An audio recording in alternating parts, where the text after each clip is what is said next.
Dear friends, in our fourth topic of Science and Technology Part 2, today we are going to study the fourth topic, Environmental Management. Dear students, in the ninth standard you have studied about the ecosystem. What is the ecosystem? Ecosystem is an important part of our environment. Ecosystem is actually consists of the biotic components, abiotic components and their interaction. आपल्या दररोजच्या उदाहरणामध्ये एक सुंदर उदाहरण विहिरीचं घेऊ. विहीर ही एक इकोसिस्टीम आहे. इकोसिस्टीमला आपण मराठीमध्ये परिसंस्था म्हणतो.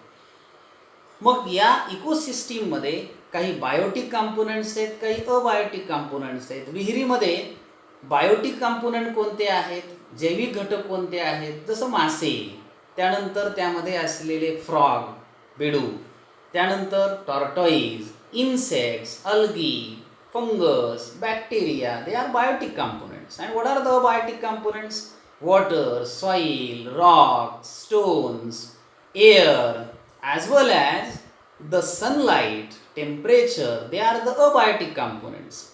And we know that the biotic components, they using the abiotic components, they depend on the abiotic components. And there is a continuous interaction between the biotic and abiotic components, that is called as the ecosystem.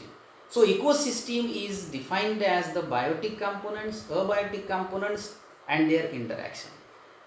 In the ecosystem, so these are the two types of the components.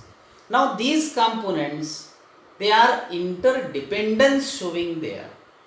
In every ecosystem, there are many food chains. And food chains consist of the basic producers.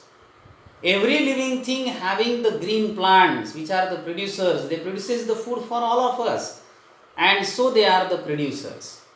Consumers are depend for the food on producers. Primary consumers, they are the herbivores. Secondary consumers, they are the carnivores, and the next apex carnivores or apex consumers are also present in the ecosystem.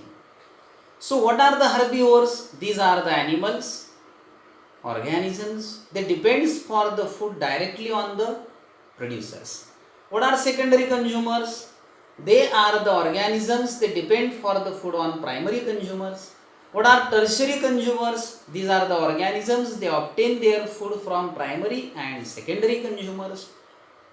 Apex consumers are actually the organisms. They are actually directly not eaten up by the other organisms, or no directly the organism is depend for the food on them, and in this way the food chain is present. Take the simple example that grass.